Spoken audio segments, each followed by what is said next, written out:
आवाज है ना?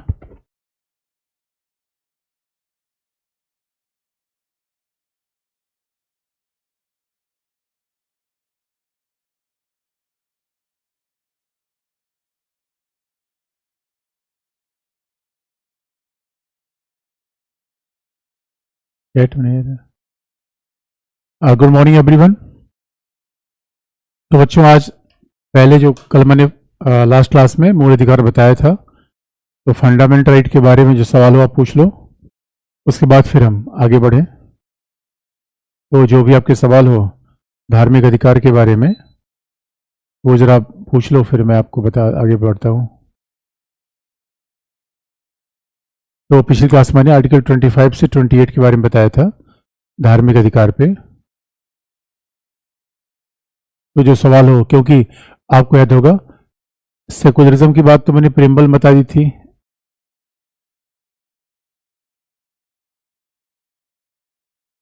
हाँ बच्चों बस सवाल पूछो, जो 25 से 28 में कोई प्रॉब्लम हो तो आप बताओ।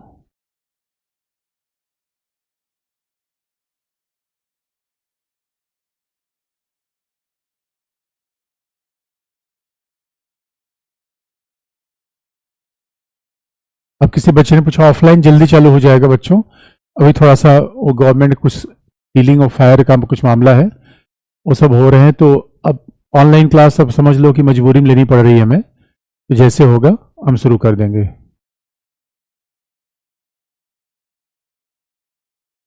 किसी व्यक्ति ने कहा है अच्छा कि क्या धर्म परिवर्तन करना मूल अधिकार है? तो बच्चों देखो, धर्म परिवर्तन करना फंडामेंटल राइट नहीं है, लेकिन फिर भी कोई व्यक्ति धर्म परिवर्तन कर सकता है, लेकिन 3 आधारों पे नहीं, यानी फ्रॉड, फोर्स, एलियरमेंट, यानी बल और लाभ और धोखे के आधार पर हमारे यहाँ धर्म परिवर्तन नहीं हो सकता। ये कुछ राज्य की विधानसभाओं ने ऐसा लिखा है। अच्छा, बच्चों ने कहा लिखवा दो ना। अरे बच्चों चिंता मत करो, ऑफलाइन क्लास आएगी सब लिखवा देंगे। तो अब किसी बच्चे ने पूछा कि सर दोबारा 25 से 28 बता दो। अरे मेरे पुत्र, एक बार क्लास तो वीडियो फिर देख लेना, अगर ऐसे ऐसे सब दोबारा करोगे फिर तो क्लास ही पूरी नहीं हो पाएगी।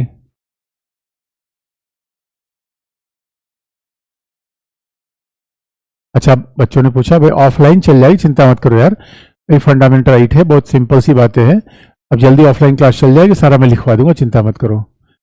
सर नोट्स कैसे बनाए? अरे भाई देखो, ऑफलाइन में जब मैं लिखवाता था जैसे आप नोट्स बनाते थे वैसे इधर ही बना लोगे। तो जो बातें मैं, किसी बच्चे ने पूछा आर्टिकल 25 क्लॉज 2 फिर से बता दीजिए। देखो बच्चों, क्लॉज आर्टिकल 2 ऑफ 25 क्या है? उसमें रिस्ट्रिक्शन है। क्लॉज 2 आप देखो, पहला तो क्लॉज 1 में ही रिस्ट्रिक्शन है कि लोक व्यवस्था, सदाचार और स्वास्थ्य, ये रिस्ट्रिक्शन पहला है। दूसरा क्लॉज 2 में है, आप देखोगे क्लॉज 2 में रिस्ट्रिक्शन है कि यानी वित्तीय, धार्मिक, वित्तीय, आर्थिक, राजनीतिक या अन्य पंथ निरपेक्ष विषयों में राज्य के द्वारा प्रतिबंध लगाए जाएंगे, और हिंदू धर्म के सभी वर्ग के मंदिरों के लिए प्रवेश किया जाएगा, हिंदू धर्म के सभी लोगों के लिए प्रवेश किया जाएगा। तो क्लॉज 2 में बाकायदा रिस्ट्रिक्शन है। किसी बच्चे के मूल तत्व और गौण तत्व में, अरे मेरे बच्चे देखो, हमारे पास देखो यही उच्चतम न्यायालय की आवश्यकता पड़ती है। मूल तत्व क्या है और गौण तत्व क्या है? मूल तत्व क्या है और गौण तत्व क्या है? अरे भाई उच्चतम न्यायालय कहना है, देखो मूल तत्व का मतलब है जो आस्था से भी जुड़ा हुआ विषय है। देखो कर्मकांड, भाई धर्म के दो ही पक्ष होते हैं बच्चों। एक तो धर्म का पार्ट क्या होता है कि कर्मकांड का पार्ट होता है, एक धर्म का पार्ट आस्था का पार्ट होता है। तो जो रिचुअल्स होते हैं कर्मकांड होते हैं, गौण तत्व होते हैं, जो अपने आप में आस्था का विषय है, ये मूल तत्व है। लेकिन कई बार इसी बात पर लोग आपत्ति करते हैं, भाई गौण तत्व कैसे, मूल तत्व कैसे? तो कई कैसे उच्चतम न्यायालय डिवीजन कर सकता है, ये तो धर्माधिकारी बताएगा। लेकिन बच्चों ये तो आप देख सकते हो भाई, अब देखो, अब ये कहना कि महिलाओं का अधिकार कोई धर्म छीनता है, तो ये तो धर्म की सही व्याख्या नहीं है, तो गौण तत्व कहलाएगा। गौण तत्व का मतलब है जो धर्म से जुड़ा हुआ कहीं ना कहीं सामाजिक विषय होगा, आर्थिक विषय होगा, वो धार्मिक विषय नहीं होगा। और बच्चों किसी बच्चे ने पूछा कि आप फिर से इस ऑफलाइन क्लास में बताएंगे? नहीं बच्चों, ऑफलाइन क्लास में इसके आगे एक टॉपिक शुरू होगा। नहीं फिर तो अब पता चला कि एक पंडित जी पूजा सुना रहे थे और जितने बच्चे बार बार पूजा सुनने आए तो उन्होंने कहा पंडित जी फिर से बताओ, फिर से बताओ। पूरे दिन पंडित जी कथा सुनाते रह गए। तो ऐसे थोड़ी होता है। इसे बच्चों का लिखो, अरे मेरे बच्चों देख लो ना, नोट्स वगैरह सब मिल जाएगा आपको, सब लिखा हुआ मिल जाएगा, जल्दी नोट्स आपको मिल जाएगा, मैं फिर बोल दूंगा।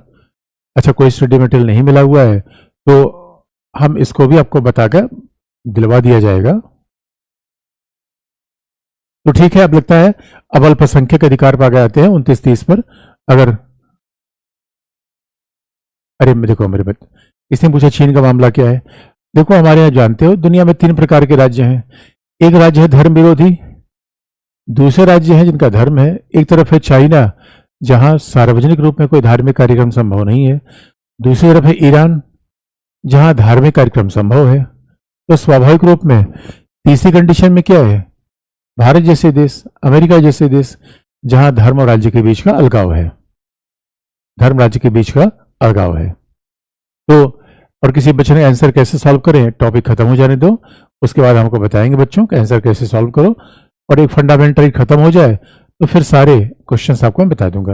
लेकिन मेरा रिक्वेस्ट रहेगा जब क्लास चले तब आप लोग चैट मत करो, और बच्चे क्लास चल जाए तो चैट करो। किसी बच्चे ने पूछा आर्टिकल 27 में क्या है। अरे मेरे बच्चों, आर्टिकल 27 का मतलब होता है राज्य विशेष के द्वारा किसी धर्म विशेष के प्रोत्साहन के लिए कोई कर नहीं लगाया जाएगा।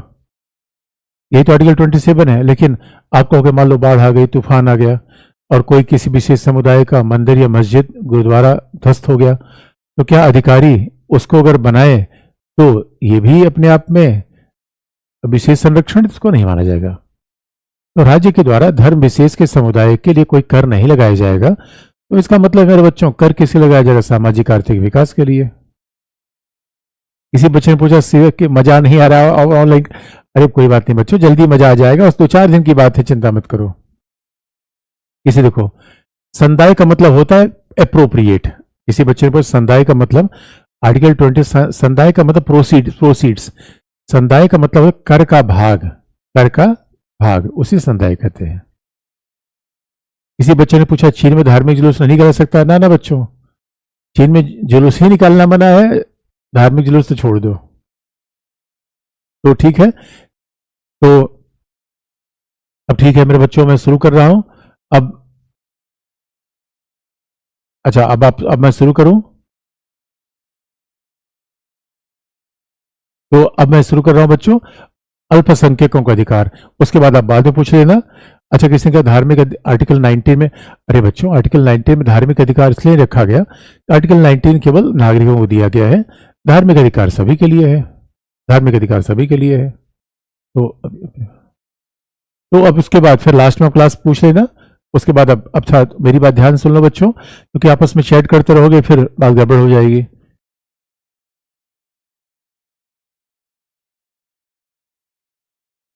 तो देखो अब क्या है, राइट टू माइनॉरिटीज, अब है अल्पसंख्यकों के अधिकार।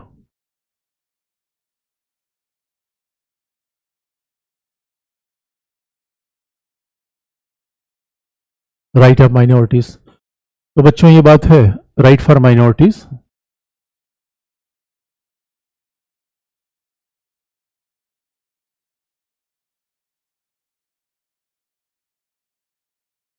और ये दिया हुआ है article 29 and 30।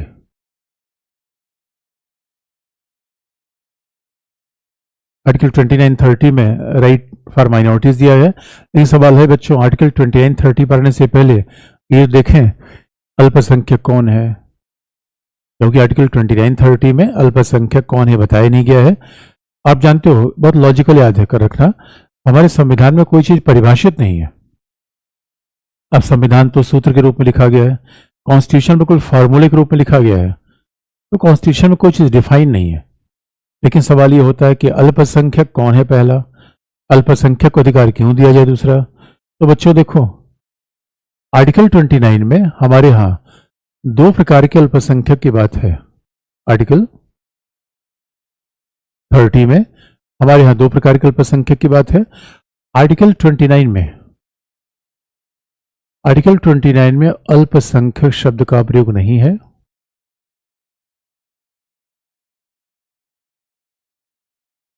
There is no term like minority in article 29। लेकिन फिर आप कहोगे कि 29 को भी अल्पसंख्यकों के अधिकार में क्यों रख दिया? क्योंकि 29 में यह है, 29 में लिखा गया है नागरिकों के किन्हीं भी वर्ग को, any section of citizens of India,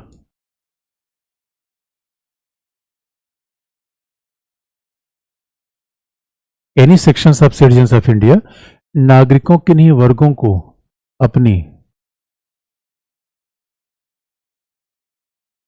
भाषा, लिपि, लैंग्वेज, स्क्रिप्ट और संस्कृति के संरक्षण का अधिकार होगा। इसका मतलब है, इसलिए आप देखोगे आर्टिकल 29 में अल्पसंख्यक शब्द तो नहीं दिया गया है, लेकिन जो उसके पीछे दिया गया है उससे लगता है कि अल्पसंख्यकों को अधिकार होगा। क्यों? अब भाषा का मतलब है उड़िया, तमिल, तेलुगु। लिपि का मतलब है कि रोमन, देवनागरी, और लिपि का मतलब है चाहे रोमन हो, देवनागरी हो या गुरुमुखी। संस्कृत का मतलब है, तो दोस्त बच्चों किसके प्रोटेक्शन की बात है? बंगाली, तमिल, कन्नड़ी भाषा हो गई। लिपि क्या हो गया? स्क्रिप्ट, यानी भाषा किस तरह लिखी जाए। जैसे आप देखोगे कि किसी, अब अरेबिक यानी स्क्रिप्ट है, तो आप कहोगे रोमन, फिर उसके बाद देवनागरी, तो अरबिक। ये क्या है बच्चों? ये क्या है? स्क्रिप्ट है। और फिर संस्कृति का मतलब है पहनावा, व्यवहार, फेस्टिवल्स, खान पान, फूड, तो फूड, ड्रेसिंग, फेस्टिवल्स, ये किसके पार्ट हो? कल्चर के पार्ट हो गए। इसका मतलब है, बड़े ध्यान से देखने की बात है कि अब आप कहोगे सर ये तो अल्पसंख्यक शब्द का प्रयोग नहीं है, इसे अल्पसंख्यक अधिकार क्यों कहा जा रहा है? क्योंकि बच्चों ध्यान से देखो, अब मामला ये है, यहाँ पे जितने भी अधिकार हैं, अगर सोच के देखो आप, सीधी सी बात है, देखो हिंदी के प्रोत्साहन की बहुत जरूरत नहीं है, क्योंकि हिंदी मेजॉरिटी बोलती है। यद्यप आर्टिकल 351 में लिखा गया है कि हमारे यहाँ हमारी लैंग्वेज को तो बड़ा ध्यान में रखा गया है। बच्चों लैंग्वेज का मुद्दा ऐसा था, देश की आज़ादी के बाद देश का विभाजन हुआ धर्म के आधार पे, उसके बाद सबसे बड़ा मुद्दा भाषा का ही है, लैंग्वेज का आया। और भाषा का मुद्दा कैसे आया? क्योंकि आप जानते हो कि भाषा के आधार पर कुछ लोगों ने कहा हमारा राज्य होना चाहिए, और भारत में तो बड़ी जद्दोजहद हुई कि भारत में आधिकारिक भाषा कौन होनी चाहिए। और आप जानते हो दक्षिण भारत में हिंदी का बड़ा विरोध था। दक्षिण भारत में तो नारा दिया जाता है इंग्लिश एवर, हिंदी नेवर। और क्योंकि हिंदी के विरोध कारण भी था कि भाई कहीं उत्तर भारत का सांस्कृतिक आधिपत्य न हो जाए। इसलिए बच्चों हमेशा जो लोग मेजॉरिटी भाषा बोलेंगे, जैसे कनाडा में हिंदी भाषी लोग अल्पसंख्यक है। अल्पसंख्यकों को अधिकार की आवश्यकता क्यों पड़ती है? इसका एग्जाम्पल आप देखोगे कतर में पहली बार हिंदी रेडियो प्रसारण शुरू किया गया है। अब देखो कितने फायदे होते हैं। हमारे ज्यादातर एफएम म्यूजिक जो आते हैं तो हिंदी में आते हैं। अगर दिल्ली में कोई एफएम म्यूजिक सुनेगा, तो अब मान लो बंगाली कोई व्यक्ति है तो उसके लिए एफएम म्यूजिक है ही नहीं है, उड़िया है तो उड़िया के लिए एफएम म्यूजिक नहीं है। इसलिए कहा जाता है कि अब एफएम तो वही बात करेगा जो मेजॉरिटी लोग बात करते हैं। अब तमिलनाडु में जाके एफएम हो सकता है कि तमिल भाषा का प्रचार करे, लेकिन अब दिल्ली में अगर कोई आएगा, मुंबई में आएगा, बेंगलुरु में आएगा, तो वहां पे अब स्वाभाविक रूप में ज्यादातर कन्वर्सेशन एफएम के सारे हिंदी में चलते हैं। यही कल्चर का मामला है। इसलिए कहा जाता है कि सऊदी अरेबिया में रहने वाले से पूछो आप, हमारे यहाँ बड़े सारे कमांड लोग सऊदी अरेबिया में जाते हैं, कतर में रहने वाले लोगों से पूछो, तब बताएंगे कि आखिर में कल्चर का इंपॉर्टेंस क्या होता है। क्योंकि आप कहीं तो कई बार हम बाहर जाते हैं, अपनी ही मातृभाषा में, मदर टंग में जो बोलते हुए लोगों को देखते हैं, हम घूम के देखते हैं यार कौन है। आपको लंदन में जाके आपको हिंदी बोलता हुआ दिखे तो आप जरूर से बात करना चाहोगे। इसीलिए अब कनाडा में क्या है कि जो पंजाब से गए हुए लोग हैं उनके कनाडा में हर घर में एक चैनल होगा ऐसा एमएच का। अमेरिका में हमारे यहाँ जितने लोग गए हैं उनके घर में एक चैनल किसका होगा? हिंदी का। हिंदी टेलीविजन चैनल का एक जरूर होगा जहां पे लगातार उस भाषा को प्रसारित किया जाएगा। वही हिंदी का प्रसारण किया जा रहा है। ये खास तौर पे एग्जाम्पल होता है कि कई बार हमारे पास क्यों अल्पसंख्यकों की आवश्यकता पड़ती है। कारण ये है क्योंकि मुद्दा ये है भाई बहुसंख्यक जो भाषा बोलेगा उसके संरक्षण की आवश्यकता नहीं पड़ेगी। इसीलिए ये अधिकार किसका है? भाषा का, अल्पसंख्यक का। इसलिए मान लिया गया कि अल्पसंख्यक अधिकार है। और जरा देखो बच्चों, इसीलिए आप कभी दिल्ली में आओगे तो यहाँ तमिल के स्कूल अलग चलते हैं। तमिल के स्कूल अलग हैं, कन्नड़ के स्कूल अलग हैं, गुजराती लोगों के स्कूल अलग हैं। क्योंकि अपनी लैंग्वेज नहीं बचेगी तो अपना कल्चर नहीं बचेगा। लैंग्वेज का कल्चर से बड़ा जबरदस्त रिलेशन होता है, याद रखना। और इसलिए आप देखोगे जब जब इंग्लिश लैंग्वेज चलती है तो इंडिया वाली कल्चर फिर खत्म हो जाती है। अरे दोस्तों, कल्चर क्या है? अपना त्यौहार है। अब बताओ, अगर छठ कोई त्यौहार है तो उसका कौन सा इंग्लिश में अनुवाद होगा? इंग्लिश में ट्रांसलेशन नहीं हो पाएगा। और इसलिए कहा भी जाता है अगर किसी देश के पूरे प्रभाव को बदल देना हो उस पर एजुकेशन, लैंग्वेज, इसका मतलब इसीलिए आप देखोगे इन सब चीजों के लिए तो अल्पसंख्यकों को, अगर यही तो अल्पसंख्यक है तो अपना भी स्कूल खोल सकते हैं। दिल्ली में जरा सोच के देखो, गुजराती मीडियम के स्कूल अलग हैं, तमिल के स्कूल अलग हैं, बंगाली के स्कूल अलग है। यानी फिजिक्स केमिस्ट्री सब पढ़ रहे हैं, उसके साथ में लैंग्वेज ही पढ़ रहे हैं। और खास बात है लिपि, भाई भाषा होगी तो लिखने का कोई तरीका होगा, स्क्रिप्ट होगी। और कल्चर, इसलिए हमारे देश में इतना बड़ा विविधतापूर्ण देश है बच्चों। कहीं आप देखो गुजरात के लोग अपने आप में गरबा मनाते हैं, दक्षिण भारत के लोग फिर ओणम मनाते हैं। यानी हर व्यक्ति, हर समुदाय को अपने कल्चर को संरक्षित करने का राइट दिया गया है। इसलिए दोस्तों आर्टिकल 29 अल्पसंख्यकों की बात करता है, क्योंकि स्वाभाविक रूप में जो बहुमत में समाज रहेगा उसके कल्चर दिखेंगे। दशहरा देखो, दीपावली देखो, हमेशा आपको दिखेगा। दोस्तों क्रिसमस उतने बड़े पैमाने पर न मनाया जाए, गोवा में आप जाके देखो तो क्रिसमस खूब दिखेगा। ये हमारे यहाँ बड़ा इंटरेस्टिंग राइट है। और यकीन मानो कि पश्चिमी दुनिया के लोग भी कल्चरल राइट को बाद में समझ पाए। क्योंकि याद मानो, क्योंकि गरिमा में जीवन का आपको याद होगा मानेगा गांधी केस बच्चों।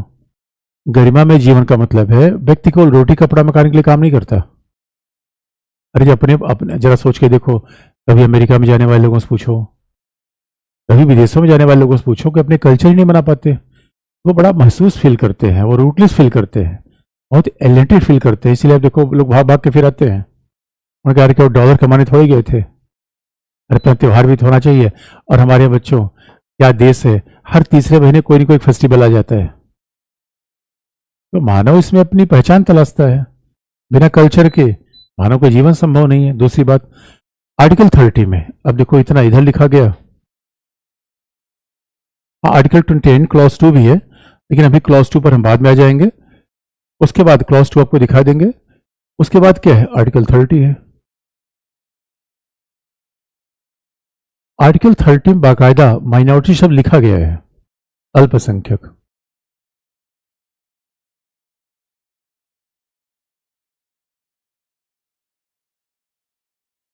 आर्टिकल 30 में बाकायदा लिखा गया है कि अल्पसंख्यक। लेकिन जब आर्टिकल 30 में अल्पसंख्यक लिखा गया है तो अब सवाल है कि परिभाषित तो नहीं किया गया है। क्योंकि आप पूछोगे सर ये बताओ अल्पसंख्यक का मतलब कितना? भाई सामान्य मतलब ये होता है जिनकी पॉपुलेशन 50% से कम हो। तो आप कहोगे सर ये बताओ 50% से कम है तो कितना, 10%, 5%, 7%? ये क्लियर नहीं है। अल्पसंख्यक का मतलब क्या है? केवल कल्चर के रूप में, भाषा के रूप में? नहीं, अल्पसंख्यक कैसे कैसे हम माने? संख्या के रूप में माने, सामाजिक हैसियत से माने? तो ये कुछ परिभाषित है ही नहीं है। देखिए संविधान में दो आधार है अल्पसंख्यकों के, तो लिखा हुआ आर्टिकल 30 में, भाषाई या धार्मिक, रिलीजियस या लिंग्विस्टिक।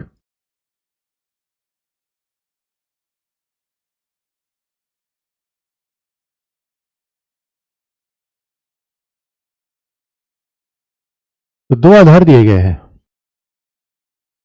आर्टिकल 30 में लिख दिया गया भाषाई या धार्मिक अल्पसंख्यक। अब फिर आप देखोगे अभी बात डिफाइन नहीं है, इसलिए हम आप आगे चल के इसी पर बड़ी विवाद होता है कि आखिर में भाषाई अल्पसंख्यक। तो आप देखोगे भाषाई अल्पसंख्यक का मतलब है, और आप कहोगे सर कैसे बताएं, पूरे भारत में भाषाई अल्पसंख्यक या एक राज्य में? पूरे भारत में धार्मिक अल्पसंख्यक एक राज्य में, तो ये विवाद का विषय है। तो न तो ये है कि अल्पसंख्यक का मतलब कितना अनुपात, तो अल्पसंख्यक परिभाषित नहीं, फिर भी अगर आप रिलीजियस लो तो हमारे यहाँ ऐसा माना जाता है कि जो धार्मिक अल्पसंख्यक हैं, जो रिलीजियस माइनॉरिटीज है,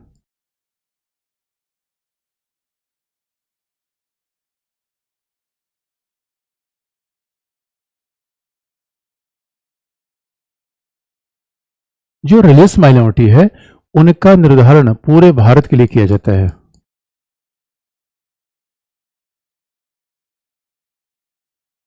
How we can determine the religious minorities according to the pan Indian context, यानी इसका मतलब है पूरे भारत में अगर धार्मिक अल्पसंख्यक का मतलब, फिर धार्मिक अल्पसंख्यक भारत के लिए कौन होंगे? उसमें होंगे मुस्लिम, सिख, ईसाई, क्रिश्चियंस, मुस्लिम, सिख, ईसाई, बौद्ध, जैन,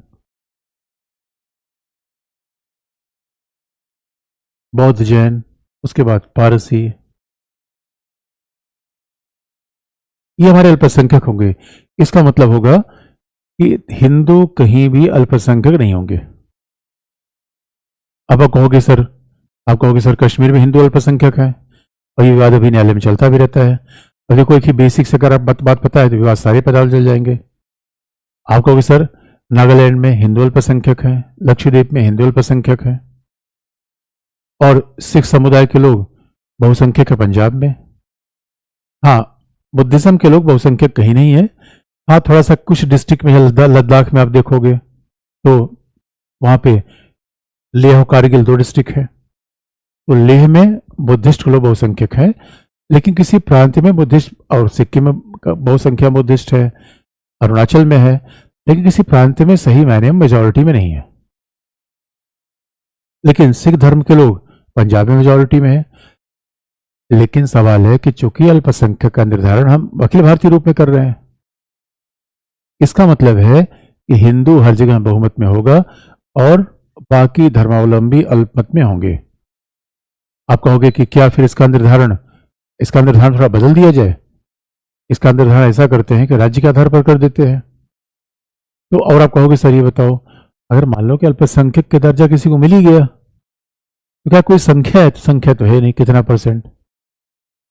क्योंकि हमारे पारसियों की आबादी तो सबसे कम है, पारसियों की आबादी लाख में भी नहीं है भारत में इस समय, पारसियों की आबादी लाख में नहीं। लेकिन इसका मतलब है दूसरा अल्पसंख्यक कौन सा होगा? भाषाई, लिंग्विस्टिक। भाषाई अल्पसंख्यक, लिंग्विस्टिक माइनॉरिटीज, वो राज्य के स्तर पर तय किए जाते हैं।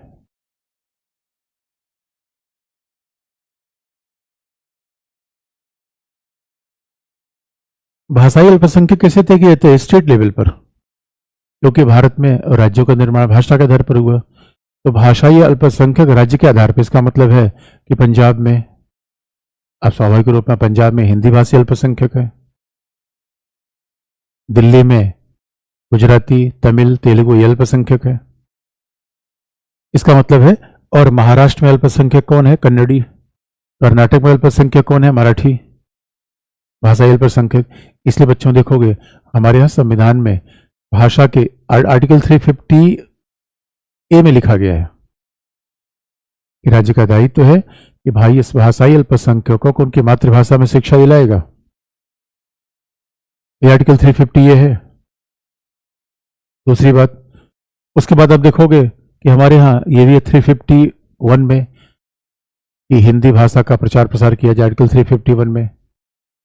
लेकिन इसका मतलब भाषाई अल्पसंख्यक के निर्धारण का तरीका अलग है, राज्य के आधार पर है। धार्मिक अल्पसंख्यक का तरीका भारत के लिए है, लेकिन दोनों में परसेंटेज कोई नहीं है कि बंगाली कितने लोग बोले।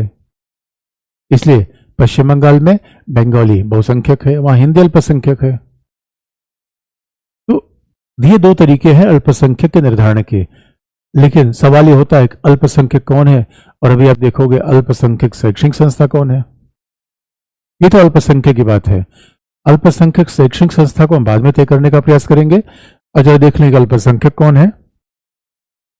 तो निर्धारण में समस्या उत्पन्न होती है, इसलिए अभी अल्पसंख्यकों के निर्धारण में क्या समस्या है, और फिर अलीगढ़ मुस्लिम यूनिवर्सिटी का मामला देखेंगे जो आपको लगता है करंट अफेयर है। इसलिए बच्चों को बेसिक बात आपको पता है, उसमें करंट अफेयर घटना हो सकती है, बाकी मामला नहीं बनता। और फिर इसके क्लॉज भी आपको दिखा देंगे आर्टिकल में, इसलिए पहले एक बार विचार समझ लो, बेसिक समझ लो। और अब सवाल ये कि अल्पसंख्यक को परिभाषित नहीं किया जा रहा है, इसका मतलब क्या है, कहाँ चैलेंज आ रहा है, कहाँ चैलेंज आ रहा है। और सवाल ये है कि अल्पसंख्यक के मायने हैं क्या। तो ये विवाद अभी तक बना हुआ है। तो ये बात अपने शॉर्ट में आपको फिर याद दिलाते चले कि आर्टिकल 30 में जो अल्पसंख्यक की बात की गई है, वो अल्पसंख्यक कितने प्रकार के हैं, धार्मिक या भाषाई। धार्मिक या भाषाई। भाषाई अल्पसंख्यक राज्य के स्तर पर होंगे, धार्मिक अल्पसंख्यक ऑल इंडिया लेवल पर होंगे, ऑल इंडिया लेवल पर होंगे। लेकिन आप पूछोगे सर ये बताओ, जो धार्मिक अल्पसंख्यक ऑल इंडिया लेवल पर है, तो ये कहाँ लिखा गया है। तो बच्चों हमारे यहाँ अल्पसंख्यक आयोग बना हुआ है। अल्पसंख्यक यानी माइनॉरिटी कमीशन, अल्पसंख्यक आयोग को बनाने के लिए बाकायदा पार्लियामेंट ने एक्ट बनाया है 1992, यानी माइनॉरिटी कमीशन एक्ट। उस पार्लियामेंट्री एक्ट में इतने अल्पसंख्यकों के नाम लिखे गए हैं, इसलिए अल्पसंख्यक है। तो संविधान में लिखा गया है माइनॉरिटीज एक्ट 1992 में।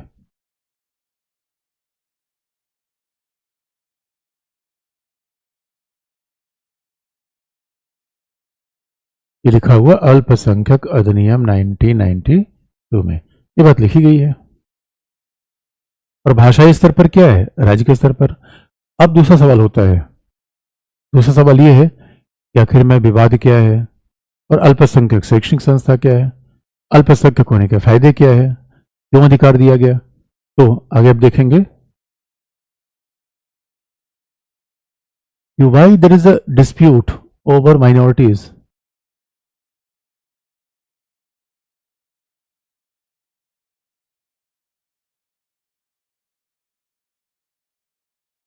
आखिर में अल्पसंख्यकों पर डिस्प्यूट है क्यों, विवाद है क्यों। तो बच्चों देखो विवाद क्यों है, क्योंकि पहला कोई आधार नहीं है, there is no criteria for defining minorities.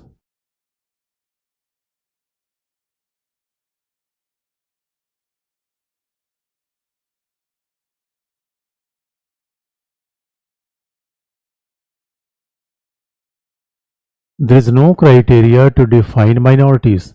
3% है, ऑलमोस्ट 20%, वो भी अल्पसंख्यक है। पारसी की जनसंख्या 0.1% है, वो भी अल्पसंख्यक है।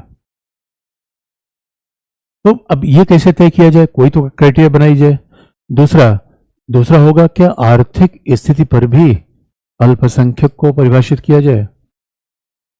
बच्चों इसीलिए आप देखोगे हमारे जैन कम्युनिटी के लोग on the basis of economic status, हमारे यहाँ जैन कम्युनिटी के लोगों को बहुत दिन तक अल्पसंख्यक का दर्जा नहीं दिया गया, क्योंकि इनकी आर्थिक स्थिति अच्छी है। लेकिन आजकल ऐसा माना जाता रहा है कि देखो बच्चों आर्थिक स्थिति से मतलब नहीं है, अल्पसंख्यक होने का मतलब होता है कल्चरल राइट्स। जो भी अल्पसंख्यक हो उसे सांस्कृतिक अधिकार मिलेंगे। इसलिए मामला केवल आर्थिक स्थिति तक ही नहीं है।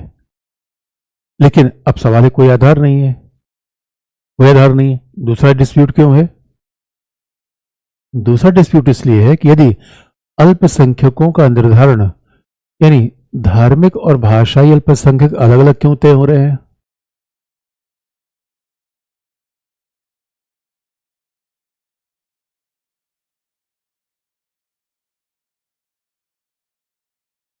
धार्मिक और भाषाई अल्पसंख्यकों का निर्धारण पृथक क्यों है। Why we are adopting two separate parameters for identifying religious as well as linguistic minorities. तो ऐसा हमने क्यों कर दिया कि why we are having two criteria. तो अल्पसंख्यक को निर्धारण क्यों न। तीसरी इसका मतलब है विवाद इस बात पर है, और आप कहेंगे भाई अल्पसंख्यक को निर्धारित होगा, फायदा क्या है। और फायदा ये है हमारे यहाँ अल्पसंख्यक मंत्रालय है। अगर बच्चों कोई अल्पसंख्यक घोषित कर दिया गया, अल्पसंख्यकों के लिए एक अलग से मिनिस्ट्रीज है जो उनके लिए स्कॉलरशिप, छात्रवृत्ति, जो उनके लिए स्कॉलरशिप देती है, जो उनके लिए कोचिंग की सुविधा देती है।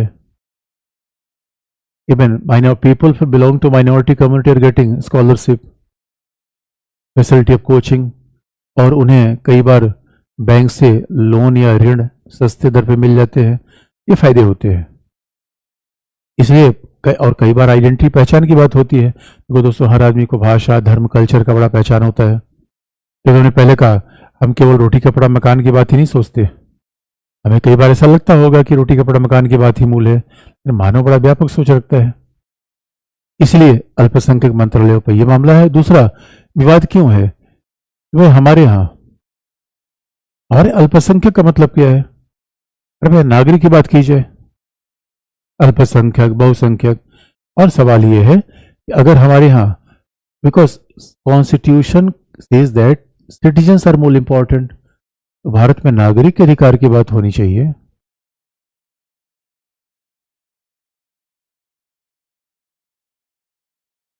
नागरिक अधिकार की बात होनी चाहिए। Why we don't talk about the citizens right? भाई कैसा अल्पसंख्यक, और सीधी सी बात है, अल्पसंख्यक कैसे धार्मिक, कैसा कल्चरल? तो भाई जो भी आधे से यानी 50% से कम लोग जो विपक्ष में, वो अल्पसंख्यक है। तो बाकी अल्पसंख्यक को निर्धारित करने की कोई आवश्यकता नहीं है। जो विपक्ष में वही तो अल्पसंख्यक है। तो इसलिए बात चलता रहा है। और उच्चतम न्यायालय में याचिका भी है। तो उच्चतम न्यायालय किस पे बड़ा नाराज हो गया। उच्चतम न्यायालय ने क्या कहा कि डिस्ट्रिक्ट के बेस पे क्यों न कर दिया जाए। और विवाद यह है, विवाद कुल मिला के आता है कि आखिर में ऐसे राज्यों में जहां पे, जैसे कि मिजोरम, जैसे कि नागालैंड, जैसे कश्मीर, इसमें हिंदू अल्पसंख्यक क्यों नहीं हो रहे? ये डिस्प्यूट आता है। ये सारा डिस्प्यूट है, लेकिन बच्चों उसका जवाब है। उसके बाद फिर अल्पसंख्यक शैक्षणिक संस्था पर जाएंगे। और बच्चों जवाब ये है, आप जवाब देख लो। देखो, अल्पसंख्यक अधिकार जरूरी क्यों है? Why does need for rights of minorities? अल्पसंख्यकों के अधिकार की आवश्यकता क्यों है? Why there is a utility? अल्पसंख्यक अधिकारों की आवश्यकता क्यों है? आखिर में कौन सी ऐसी बात पड़ गई जिनके लिए अल्पसंख्यक अधिकार नहीं चाहिए? तो बच्चों देखो, अब देखो हमारे यहाँ प्रॉब्लम क्या है। Since we are democratic state, हमारे यहाँ लोकतंत्र है। अब लोकतंत्र में क्या है? संसद है, संसद निर्वाचित है। संसद यानी लोकसभा, राज्यसभा और राष्ट्रपति को मिला दिया जाए, संसद बन जाएगी। There is a elected parliament.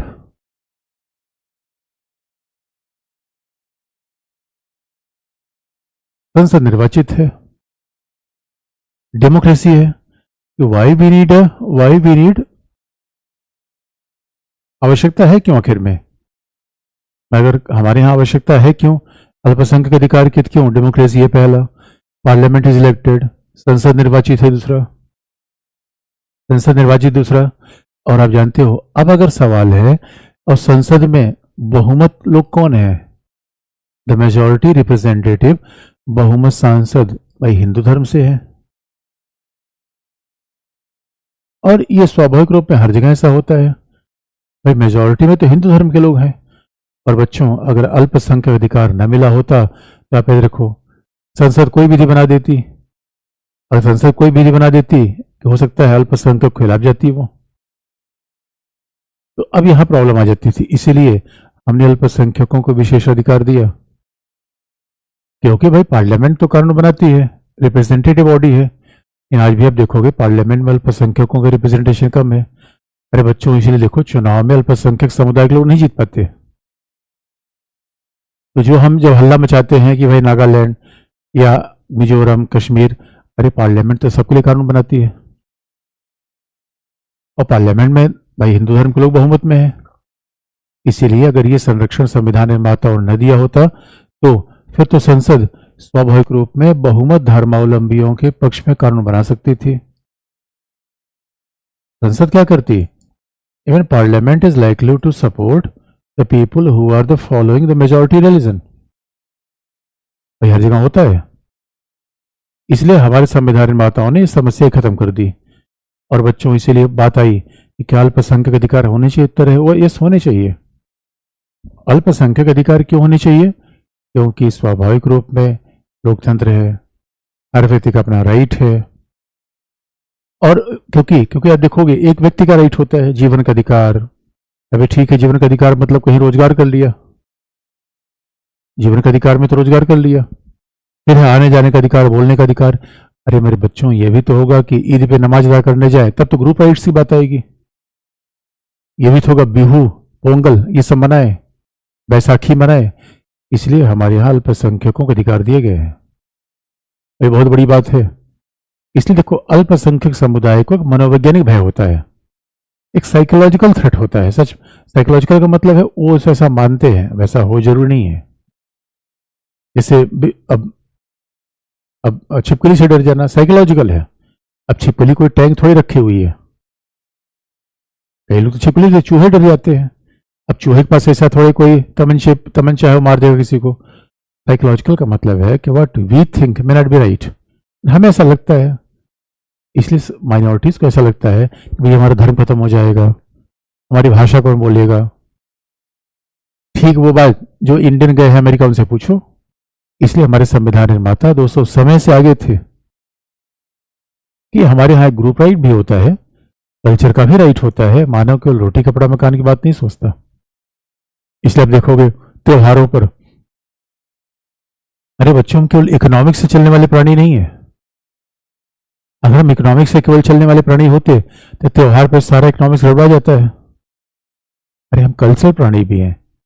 कहीं दुर्गा पूजा मनाते हैं, तो कहीं बैसाखी मनाते हैं, कहीं ईस्टर मनाते हैं, कहीं ईद मनाते हैं। और इस कल्चर में व्यक्ति को एक पुनर्जीवन मिलता है, उत्साह मिलता है। ये खास बात है बच्चों। इसलिए गरिमा में जीवन की बात करते हैं तो उसमें जीवन की हर परिस्थितियां उपलब्ध होनी चाहिए। और जरा सोच के देख लो, अगर माइनॉरिटी राइट नहीं होता तो भारत में लोकतंत्र कैसे होता? इसे कहा भी जाता है डेमोक्रेसी के टेस्ट करने का एक बेसिक क्राइटेरिया है। याद रखना, डेमोक्रेसी को टेस्ट करने का एक बेसिक क्राइटेरिया हो। क्राइटेरिया ये है कि आप देख लेना कि वहां अल्पसंख्यक अधिकार पाए जाते कि नहीं पाए जाते। क्योंकि मेरे बच्चों, मैंने पहली बार बताया फंडामेंटल राइट है कि नागरिक को मिलते हैं, बहुमत को नहीं। इसलिए कहा जाता है लोकतंत्र बहुमत का तरीका है। चलो कहीं कहीं हमने निर्णय कर लिया, बहुमत कर लिया, हर जगह बहुमत नहीं। अरे बच्चों, अधिकार तो हर व्यक्ति को मिलेगा। इसे सच मानो अमेरिका में डेमोक्रेसी है। क्यों? वहां जाके मंदिर बना सकते हैं, और कोई चाहे तो अपनी भाषा में स्कूलिंग भी कर सकता है। वो डेमोक्रेटिक देश है। अब ये पाकिस्तान में आपको नहीं मिलेगा। पाकिस्तान में बस एक ही धर्म है। ईरान में आपको नहीं मिल सकता ये, इसीलिए क्योंकि वहां अल्पसंख्यक अधिकार नहीं है बच्चों। इसलिए आप देख लो, जिन देशों में अल्पसंख्यक अधिकार नहीं है वहां सब पलायित हो गए, और इसीलिए भारत में तो अल्पसंख्यकों की संख्या बढ़ी। इसलिए कई बार जब कहा भी जाता है भारत में अधिकार खतरे में है, सब पॉलिटिकल डिबेट, पॉलिटिकल स्टंट है। इसके पीछे कोई हकीकत नहीं है। ये सब केवल पॉलिटिकल बयानबाजी है कि भारत में लोकतंत्र नहीं है, अल्पसंख्यक अधिकार नहीं है। अरे मेरे बच्चों, अल्पसंख्यकों की संख्या यहां बढ़ी, अगल बगल आप देख लो। इसलिए हमारे संविधान निर्माताओं ने कहा कि भाई अल्पसंख्यक अधिकार अलग होंगे, जिससे बहुमतवाद न चल पाए, बहुमत संसद से उनका अधिकार बदल न दे। ये पता चला भाई हिंदी भाषी तो ज्यादा है, संसद में हिंदू है, हिंदी भाषी ज्यादा है, तो कल के लिए तमिल तो उठा के फेंक देते। ये हमारे संविधान निर्माताओं ने कह दिया ना, कोई भी बहुमत में आ जाए, कोई भी कर दे, पूरे देश में आप हिंदी लागू नहीं कर सकते। ये कितना बड़ा रोड ब्लॉक है। इसलिए हमने अल्पसंख्यक अधिकार दिए। क्योंकि दोस्तों, जहां पे अल्पसंख्यक अधिकार नहीं रहेगा वो बहुमतवाद रहेगा, जहां अल्पसंख्यक अधिकार नहीं रहेगा मेजॉरिटेरियनिज्म रहेगा, और वहां क्या होगा? फिर अधिकार रहेगा ही नहीं। अधिकार तो एक व्यक्ति को मिलता है, वहां लोकतंत्र किस बात का? चुनाव से लोकतंत्र थोड़े होता है। इलेक्शन तो ईरान में भी होता है, इलेक्शन चाइना में होता है। और मैं तो भाई दिल्ली में कहीं घूम रहा था, तो वहाँ पे कुछ लोग मुझे मिले। मैंने कहा भाई कहाँ के हो? उन्होंने कहा चाइना से हूँ। हमने कहा वहाँ अधिकार नहीं मिला? अरे उन्होंने कहा पूछो मत, मार के भगा दिया वहाँ पे। तो तिब्बती मार तिब्बती, अरे दोस्तों ये सोचो, चाइना से तिब्बती लगभग विलीन हो गए। और कल्चरल राइट के लिए फाइट करना कितना इंटरेस्टिंग है। अब श्रीलंका में देखो तमिलियन, श्रीलंका में तमिलियन अपने कल्चरल राइट के लिए फाइट कर रहे हैं। और क्योंकि जब बहुमतवाद आएगा तो लोकतंत्र खतरे में आएगा, और जब लोकतंत्र खतरे में आएगा तो अल्पसंख्यकों पे हमला होगा। संविधान इसे मना कर देता है, संविधान इसकी इजाजत देता ही नहीं, यह उसकी आवश्यकता है। दूसरा, अब हमारे यहाँ तो आर्टिकल 30 में केवल अल्पसंख्यक की बात नहीं है, अल्पसंख्यक शैक्षणिक संस्था की बात है। बच्चों देखो, अल्पसंख्यक के हितों की रक्षा करना है तो सबसे एग्जाम्पल तो है एजुकेशनल इंस्टीट्यूशन। बिना एजुकेशनल इंस्टीट्यूशन के हम अल्पसंख्यकों के हितों की रक्षा नहीं कर पाएंगे। इसे सबसे महत्वपूर्ण क्या होता है? शैक्षणिक संस्था। अब जरा देखो, अल्पसंख्यकों के लिए शैक्षणिक संस्था, यानी अब क्या हेडिंग है? अल्पसंख्यक शैक्षणिक संस्था का मतलब क्या है?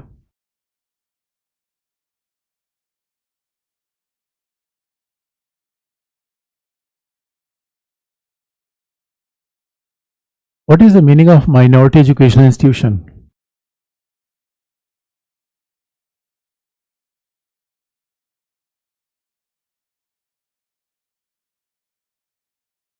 ये माइनॉरिटी एजुकेशनल इंस्टीट्यूशन का मतलब क्या होता है?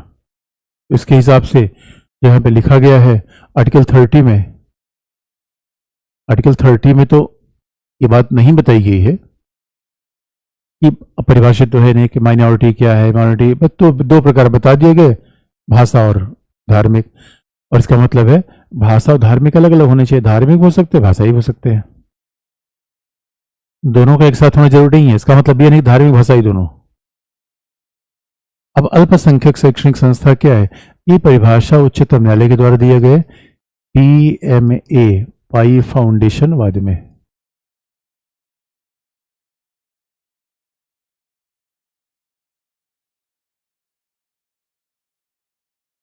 That is landmark case. ये बच्चों बहुत बड़ा केस है जिसमें 11 जजेस हैं। केशवानंद भारती वाद के बाद ये सबसे बड़ा केस है। ऐसा सोच के देखो, जहां न्यायाधीशों संख्या 11 है, मतलब हमारे यहाँ या तो 9 न्यायाधीशों के बेंच थे या एकमात्र केशवान का 13, और 11 न्यायाधीशों के बेंच का डिसीजन है। 11 जजेस बेंच का डिसीजन है, तो आप समझ सकते हो उसने क्या कहा। इसने कहा भाई देखो, अल्पसंख्यक शैक्षणिक संस्था कौन है? जो अल्पसंख्यक समुदाय द्वारा स्थापित है, which is established bye minority community.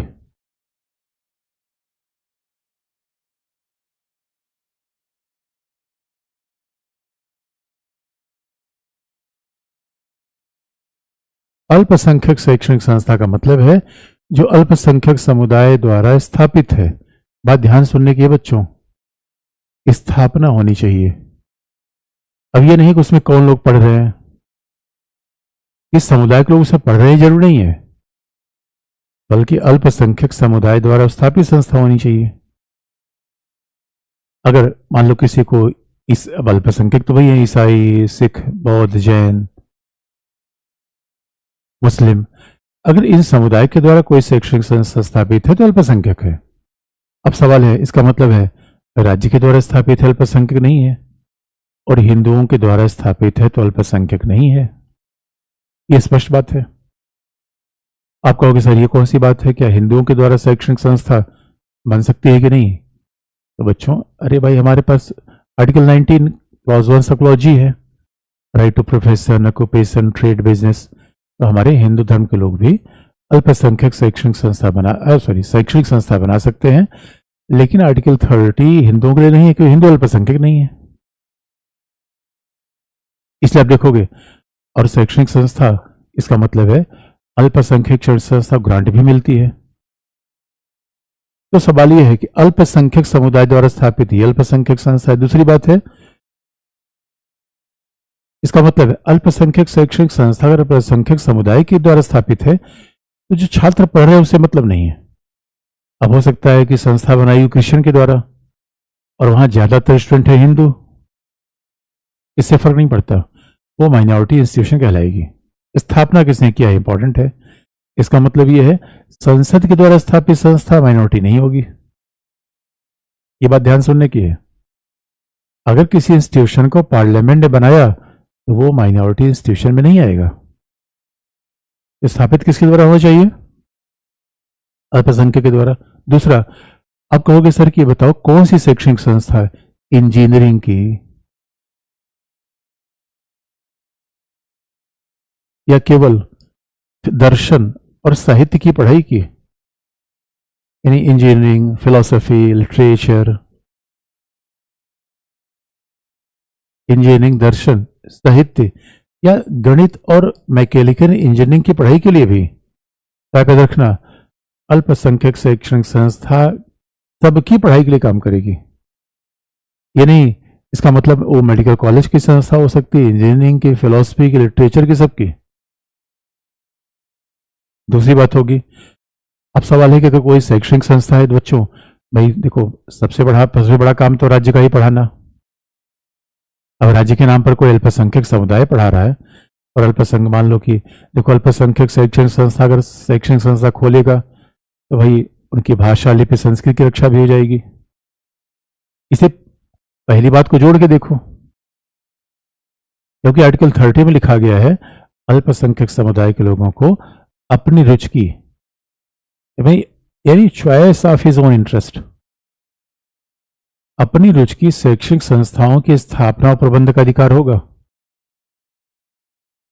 ये बड़ी इंटरेस्टिंग बात है कि स्थापना प्रबंध का अधिकार होगा तो वो शैक्षणिक संस्था किसी भी स्ट्रीम से हो सकती है। पहली बात, अब अगर अल्पसंख्यक शैक्षणिक संस्था बनी, पैसा भी चाहिए, तो क्या बच्चों इन्हें अल्पसंख्यक शैक्षणिक संस्था दो प्रकार की होती है, दो प्रकार की हो सकती है। एक तो they are receiving grant from government, अनुदान द्वारा, राज्य द्वारा अनुदान मिल रहा है, और दूसरा राज्य द्वारा अनुदान नहीं मिल रहा है, they are not receiving grant, इन्हें पैसा नहीं मिल रहा है। तो सवाल है किसको अल्पसंख्यक में शामिल किया जाए? उत्तर है दोनों। यानी बात ध्यान रखना, कोई शैक्षणिक संस्था इस आधार पे उसे ये कहना ठीक नहीं कि अल्पसंख्यक नहीं को सरकार से पैसा ले रही है। सरकार से पैसा लेना कोई आधार नहीं है, तो सरकार तो शैक्षणिक संस्था चलाती है। अब सरकार काम ही शिक्षा देना है, तो वही काम प्राइवेट इंस्टीट्यूशन कर रहे थे, क्या बुरा है? सरकार के लिए अच्छी बात है। इसलिए बच्चों अनुदान बाकायदा सरकार द्वारा अनुदान प्राप्त हो चाहे प्राप्त नहीं हो, either they are receiving the grant or not receiving grant, doesn't, irrespective of that issue, they will be recognized as a private institution. तो वो अल्पसंख्यक शैक्षणिक संस्था कहलाएंगे। तो ये अल्पसंख्यक शैक्षणिक संस्था का मतलब हो गया। अब जरा सोच के देखो दोस्तों, अब इसमें अलीगढ़ मुस्लिम यूनिवर्सिटी का डिबेट आप डाल लो। अगर यही अल्पसंख्यक शैक्षणिक संस्था है तो इसमें अलीगढ़ मुस्लिम यूनिवर्सिटी वाला डिबेट आप डाल लो। और हकीकत की बात तो यह है, अलीगढ़ मुस्लिम यूनिवर्सिटी अल्पसंख्यक शैक्षणिक संस्था है या नहीं है, ये क्राइटेरिया है। अब देखो टेक्निकली बड़ा माल फंसता है। Aligarh Muslim university parliamentary act द्वारा बनी है। अब जो पार्लियामेंट्री एक्ट द्वारा बनेगी वो अल्पसंख्यक शैक्षणिक संस्था कैसी होगी? भाई माइनॉरिटी से स्थापित किया नहीं। दूसरा अल्पसंख्यक यानी अलीगढ़ मुस्लिम यूनिवर्सिटी का नाम तो संविधान के 7वीं अनुसूची, जहां पे संघ राज्य के बीच शक्तियों का बंटवारा दिया गया है, संविधान की 7वीं अनुसूची में उसका नाम लिखा गया है, जिसमें कहा कि इंस्टीट्यूशन ऑफ नेशनल एक्सीलेंस। उसमें राष्ट्रीय महत्व की संस्थाओं उसका नाम दिया गया है, उसे अल्पसंख्यक शैक्षणिक संस्था कैसे कहा जाए? तो बच्चों अब यहां पे ध्यान देने की बात है। अब देखो, अगर विवाद का विषय ये है, लोग कहते हैं अरे भाई अलीगढ़ मुस्लिम यूनिवर्सिटी का बीज तो डाला था सर सैयद अहमद खान ने, और अलीगढ़ मुस्लिम यूनिवर्सिटी का जो आज इतना बड़ा इंस्टीट्यूशन है उसका जो फाउंडेशन डाला गया था वो था अहमद खान ने, यानी एंग्लो मोहम्मडन ओरिएंटल कॉलेज के रूप में। जैसे बीएचयू की जो नींव रखी थी एनी बेसेंट ने रखी थी। लेकिन जरा सोच के देखो, अभी हम मामला गड़बड़ा जाता है। बीएचयू की नींव एनी बेसेंट ने रखी थी और उस समय अंग्रेज थी, अल्पसंख्यक थी। लेकिन बाद में बीएचयू का जो बीएचयू बना वो तो 1920 के पार्लियामेंट्री एक्ट से बना। ठीक वैसे ही अलीगढ़ मुस्लिम यूनिवर्सिटी की नींव तो रखी थी अहमद खान ने, लेकिन जो पार्लियामेंट्री एक्ट से बना इंस्टीट्यूशन, तो देखो टेक्निकली अगर कहा जाए, उच्चतम न्यायालय के निर्णय को अप्लाई किया जाए, अलीगढ़ मुस्लिम यूनिवर्सिटी फिर अलीगढ़ माइनॉरिटी इंस्टीट्यूशन में नहीं आएगी। लेकिन अगर हिस्टोरिकल आप कहोगे तो, क्योंकि बीएचयू का भी एग्जाम्पल बता दिया, अदरवाइज बीएचयू को भी आप कहते हैं भाई माइनॉरिटी इंस्टीट्यूशन है, क्योंकि बीएचयू का जो पौधा था वो तो लगाया था एनी बेसेंट ने सेंट्रल स्कूल के रूप में। बाद में मालवीय जी ने इसको बीएचयू को रोक दिया था। तो अब यहां बच्चों विवाद का विषय बन जाता है। अगर किसी विषय पर हम विवाद करना चाहें फिर तो डिस्प्यूट बन ही जाता है। अब अंतिम व्याख्या उच्चतम न्यायालय की होगी। लेकिन अल्पसंख्यक शैक्षणिक संस्था का मतलब अगर ये है तो सवाल है कि फायदा क्या होता है, ये मारामारी चलती क्यों है, ऐसा क्या फायदा हो जाएगा इन्हें। तो अब जरा देखें कि अल्पसंख्यक शैक्षणिक संस्थाओं को लाभ क्या है।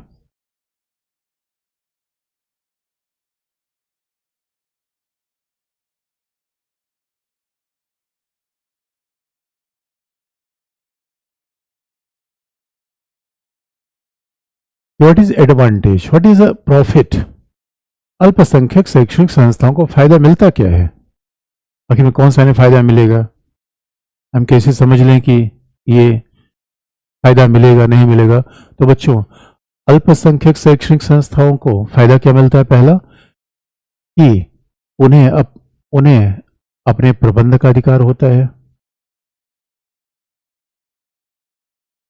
They entitle to manage their own institute, और उसके बाद अपने समुदाय के बच्चों का एडमिशन लेना। अल्पसंख्यक समुदाय के बच्चों के प्रवेश में प्राथमिकता। Even they can get the student belonging to their own community, और फिर टीचर से लेकर शिक्षक स्टाफ की भर्ती अपने समुदाय से वो कर सकते हैं।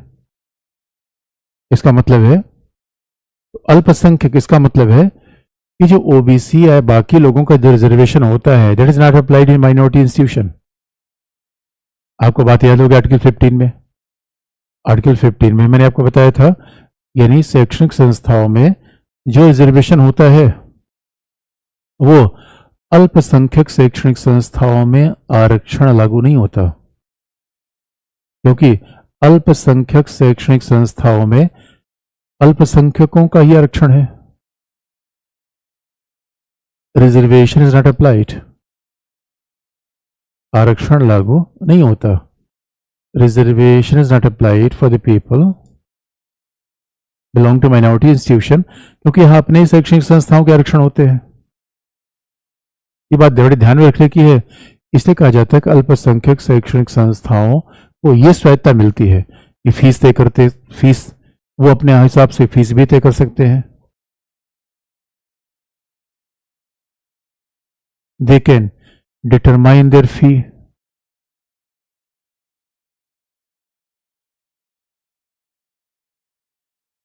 ये फायदे होते हैं। इसका मतलब आज के डेट में अगर अलीगढ़ मुस्लिम यूनिवर्सिटी को अल्पसंख्यक का दर्जा मिला रहता है तो वहां जो मुस्लिम कम्युनिटी का रिजर्वेशन ज्यादा होगा। अगर वो दर्जा खत्म हो जाएगा फिर वहां ओबीसी एससी एसटी सबको रिजर्वेशन आ जाएंगे।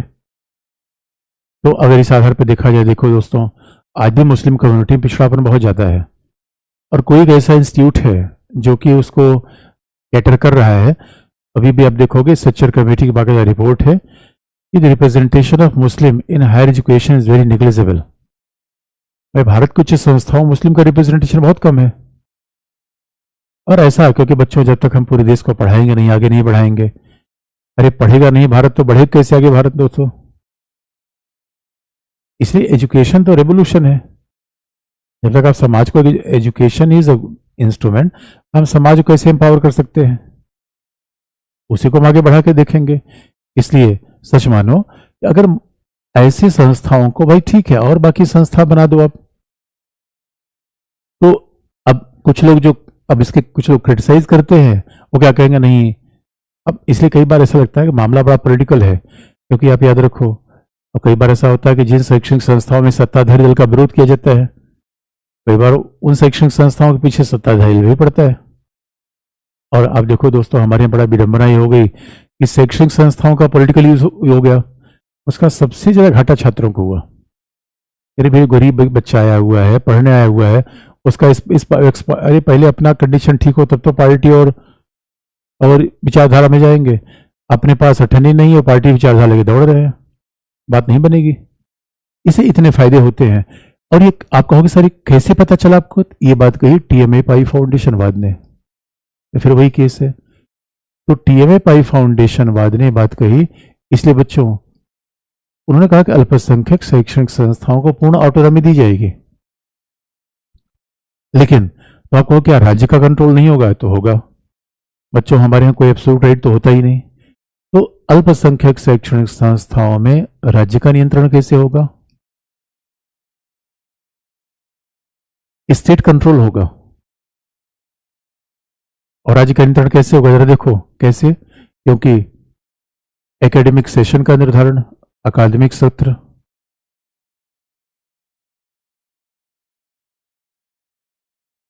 एकेडमिक सेशन का मतलब है कि सेशन जुलाई से होगा, जनवरी से होगा, ये संस्था नहीं करेगी। अकादमिक सत्र का कौन करे? यूजीसी। यहां राज्य का मतलब क्या है? UGC, CBSE. अब कोई माइनॉरिटी इंस्टीट्यूशन है, इसे ये नहीं कहेगी कि भैया सरकार कह रही सेशन जुलाई से चले तो हम तो अगस्त से चलाएंगे, क्योंकि वो माइनॉरिटी है, नहीं चलेगा। और दूसरी बात है शैक्षणिक गुणवत्ता, एकेडमिक क्वालिटी। अब ये नहीं कि टीचर, अगर उनको टीचर का भर्ती करने का अधिकार है तो वो आलतू फालतू टीचर को रिक्रूट कर देंगे, दैट इज नॉट अलाउड। भाई टीचर को एलिजिबिलिटी होना चाहिए, तभी तो अलाउड होंगे वो टीचर एलिजिबल होना चाहिए। यहाँ भी कंट्रोल होगा। और शैक्षणिक संस्थाएं ये कोई व्यावसायिक संस्थाएं नहीं है, इसलिए एडमिशन आप अपने समुदाय को दीजिए, फिर भी पारदर्शिता होनी चाहिए। ऐसा नहीं कि अपने समुदाय के देने के नाम पर कुछ लोगों को दिए जा रहे हो, अपने समुदाय के अमीर लोगों को दिए जा रहे हो। कई बार बड़ी हैरानी होती है ऐसी, भाई टीचर हैं, टीचर भी अल्पसंख्यक है, अपने बच्चों को एडमिशन दे दिया, ऐसा तो नहीं होना चाहिए। इसलिए ये व्यावसायिक संस्थाएं नहीं है, इसलिए डोनेशन नहीं लिया जा सकता, डोनेशन नहीं लिया जाएगा। They can't demand for donation. और एडमिशन की प्रक्रिया पारदर्शी होगी। There shall be transparency in the admission. Admission की पूरी प्रक्रिया पारदर्शी होगी, इतना राज्य का नियंत्रण रहेगा।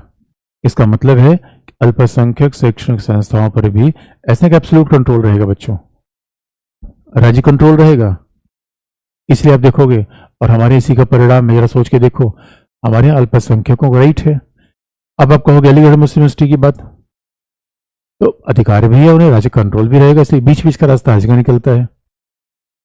अब जब अलीगढ़ मुस्लिम यूनिवर्सिटी की बात आती है, तो पहले तो इलाहाबाद हाई कोर्ट ने अजीज बासा केस में कह रखा है कि Aligarh Muslim university is not a minority institution. बाद में 1980 में पार्लियामेंट ने इसे चेंज कर दिया, तो अभी फिर मामला उच्चतम न्यायालय के सामने है। अब उच्चतम न्यायालय की मर्जी इसमें क्या कहे, लेकिन माइनॉरिटी राइट्स की बात ये कही गई है। अब कर देना, माइनॉरिटी राइट्स की बात कही गई है। अब देखो बच्चों, इसी बात को आप आर्टिकल में देख लोगे तो आर्टिकल में इस तरीके से लिखा गया है 2930।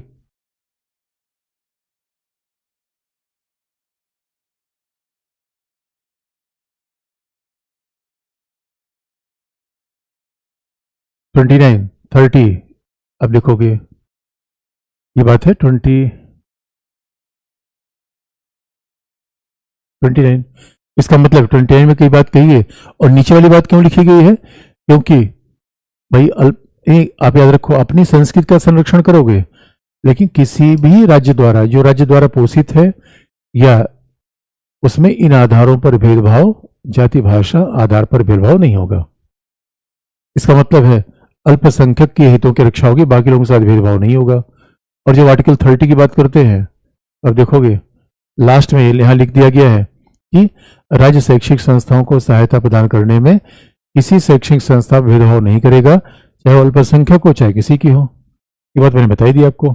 यानी शैक्षिक मिलने से, डोनेशन का मतलब बच्चों होता है, डोनेशन का मतलब क्या होता है? घूस एक तरीके, मान लो पैसा देकर एडमिशन लेना डोनेशन है, पैसा देकर एडमिशन लेना डोनेशन है। ये बात आर्टिकल 30 जो मैंने एक्सप्लेन किया वही बात यहाँ लिखी हुई है। अब इसमें जो ये वाला खंड है, ये थोड़ा सा इंदिरा गांधी ने आर्टिकल ये 25th अमेंडमेंट से जोड़ दिया था, जिसमें ये लिख दिया गया था कि अगर हम किसी अल्पसंख्यक शैक्षणिक समुदाय की जमीन ले लेंगे, उस पर हम मुआवजा देंगे, उस पर हम मुआवजा देंगे। अब बच्चों ये सवाल पूछ लो, अनुदान, चंदा, डोनेशन। अरे मेरे बच्चों देखो, डोनेशन का सीधा मतलब क्या होता है? अनुदान का मतलब ये है जो आपको कहीं दिया जाए किसी अच्छे काम के लिए, और चंदा मतलब है कि चंदा का मतलब होता है भाई ठीक है चंदा दे दिया हमने, लेकिन डोनेशन का मतलब होता है जो खास तौर पर शैक्षणिक संस्थाओं में दिया जाता है, वो डोनेशन कहलाता है। इन संस्थाओं को स्टेट लेवल माइनॉरिटी अकॉर्डिंग संचालन कर सकते हैं। हमने फिर कहा बच्चों, इन संस्थाओं को भाषाई को स्टेट लेवल पर माइनॉरिटी भाषाई आधार होता है, और लीगल माइनॉरिटी में नहीं है तो माइनॉरिटी रिजर्वेशन क्यों मिलता रहा है सर? अरे मेरे बच्चों शाहबाज, ये देखो अभी तो 1980 पार्लियामेंट्री एक्ट में बाकायदा माइनॉरिटी है। अब उच्चतम न्यायालय में डिबेट चला हुआ है, अब उच्चतम न्यायालय में एक फैसला है, और उच्चतम न्यायालय में जो फैसला दिया जाएगा उसके आधार पर चलेगा। अच्छा, किसी बच्चे ने पूछा आप आपके, अरे कितनी बार बुक रखोगे बच्चों? कितनी बार मैंने बता दिया है बुक के बारे में। तो चंदा अपने से देते हैं, हाँ सही बात है, सही बात है। राज्य किसी को अनुदान दे सकता है? हाँ, राज्य सबको अनुदान देगा। अरे मेरे बच्चों देखो, अधिक से, अब देखो लिखवाने वाली बात, हम जैसे ऑनलाइन क्लास आएगी हम सब लोग लिखवा देंगे, ऑफलाइन क्लास आएगी लिखवा देंगे बच्चों। आप जल्दी बस इसी बच्चे अरे बच्चे में तुम क्या कहाँ पढ़ा चुके? अरे तुम पढ़ो यार अच्छे से। ऑफलाइन क्लास जल्दी स्टार्ट हो जाएगी मेरे बच्चों, चिंता मत करो।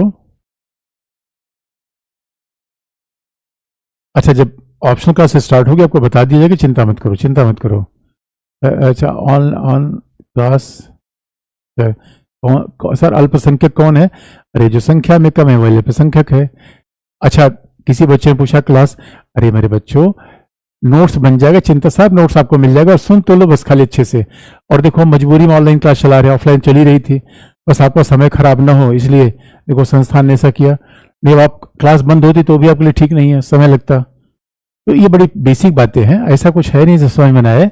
एक बार आप नोट्स आपको मिल जाएगा, पढ़ लेना, सब चीज लिखा है मेरे बच्चों। क्या अल्पसंख्यक शैक्षणिक संस्थाओं में आरक्षण की अनुमति है? अरे भाई आरक्षण की है मेरे बच्चों, उनके समुदाय की। अब कोई ईसाई समुदाय ने रखा है तो ईसाई समुदाय करेगा, मुस्लिम तो मुस्लिम करेगा। किसी का औपनिवेशिक राज्य व्यवस्था क्या है?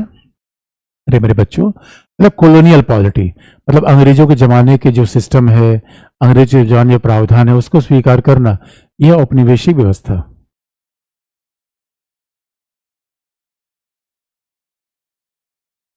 अगर किसी में क्यों सरकार चलाती है माइनॉरिटी? अरे हाँ, कई बार स्थापित होता है माइनॉरिटी इंस्टीट्यूशन, उसका प्रबंध सरकार भी कर सकती है, ऐसा होता है। वेतन क्या मिला है सर? वेतन क्यों मिला है सर? वेतन क्यों नहीं मिल रहे पा रहा हूँ? सारे राइट्स एक जैसे लग रहे हैं? अरे नहीं बच्चे, सारे राइट्स एक जैसे नहीं लग रहे हैं। अरे मेरे बच्चों अब देखो कुछ कुछ तो संबंध भी होता है, लेकिन अंतर तो क्लियर कट है। भाई जीवन का अधिकार है, बोलने का अधिकार बोलने वाला अधिकार है।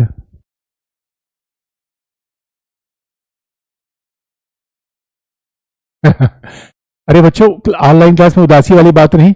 अब जानते हो टीचर गड़ेरिया की तरह होता है, जब तक भीड़ नहीं दिखता तो खुश नहीं होता। तो ऑनलाइन क्लास में भीड़ दिखती नहीं तो खुश नहीं होता टीचर, तो हम तो गड़ेरिया हैं दोस्तों। अब इसलिए प्रॉब्लम होती है कि ऑनलाइन क्लास में यार बच्चे दिखते नहीं, फिर थोड़ा सा फर्क आ ही जाता है। इसने पूछा राष्ट्रीय स्तर पर गिनती करने उचित है। अब देखो विवाद का विषय चलता रहता है। अब हाँ, ये बात ठीक है। सब हम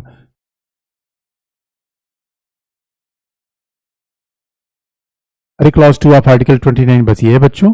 अब मान लो देखो शैक्षणिक संस्था में कोई प्रवेश होगा तो शैक्षणिक संस्था में प्रवेश बाकायदा धर्म, जाति, प्रजाति जैसे आधारों पर भेदभाव नहीं होगा। तो क्लॉज 2 ऑफ आर्टिकल 29 ये कहा गया है भाई अल्पसंख्यक को अधिकार होगा, लेकिन इसका मतलब ये दूसरे समुदाय के साथ भेदभाव करेंगे। अल्पसंख्यक शैक्षणिक संस्था में गैर अल्पसंख्यकों को एडमिशन लेना पड़ेगा। ये बात याद रखना। क्लॉज 2 ऑफ आर्टिकल 29 में जो बात कही गई है कि अल्पसंख्यक शैक्षणिक संस्था में गैर अल्पसंख्यकों को एडमिशन लेना पड़ेगा, क्योंकि अब केवल जाति, धर्म, भाषा के आधार पर भेदभाव नहीं करोगे। हाँ, लिंग के आधार पर भेदभाव कर सकते हो, लिंग के आधार पे होगा। जैसे कि अब किसी लड़की वाले कॉलेज में लड़का नहीं पढ़ सकता, लड़के वाले कॉलेज में लड़की नहीं पढ़ सकती। तो ठीक है बच्चों, आज नोट्स बोल दीजिए। अरे हम बना देंगे। किसी 25 से 28 के रिस्ट्रिक्शन बता। अरे जतिन, मैंने बता तो दिया था यार। अच्छा, या लोक व्यवस्था है 25 से 28 का रिस्ट्रिक्शन क्या? लोक व्यवस्था, सदाचार, स्वास्थ्य, उसके बाद फिर धर्म से संबंधित वित्तीय, आर्थिक मामले और मंदिर में प्रवेश का अधिकार।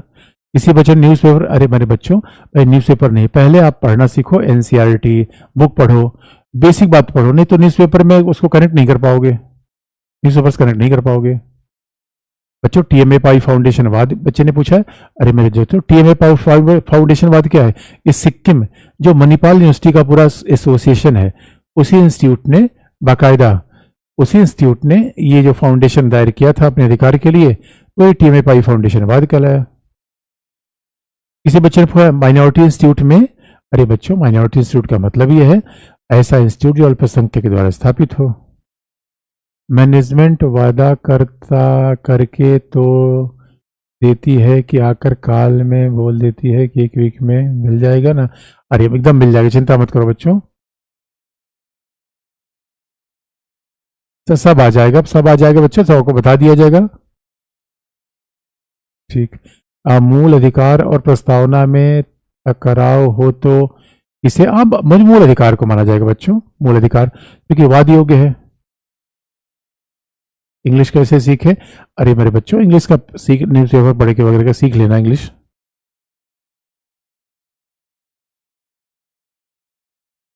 त्रिस्तरीय सरकार क्या है? पंचायती राज में बता देंगे बच्चे। 3 पावे की सरकार, 3 पिलर की सरकार, ये त्रिस्तरीय सरकार है जो पंचायती राज 73rd अमेंडमेंट में है। ठीक है बच्चों, आज के लिए इतना ही, बाकी फिर कल देखेंगे। कल संपत्ति का अधिकार देखेंगे। तो और जैसा होगा, हो सकता है अगर ऑफलाइन वाली क्लास खुल जाएगी ऑफलाइन हो जाएगा, नहीं फिर ऑनलाइन एक दो दिन की बात है बच्चों, जल्दी चिंता मत करो। ठीक है, थैंक यू।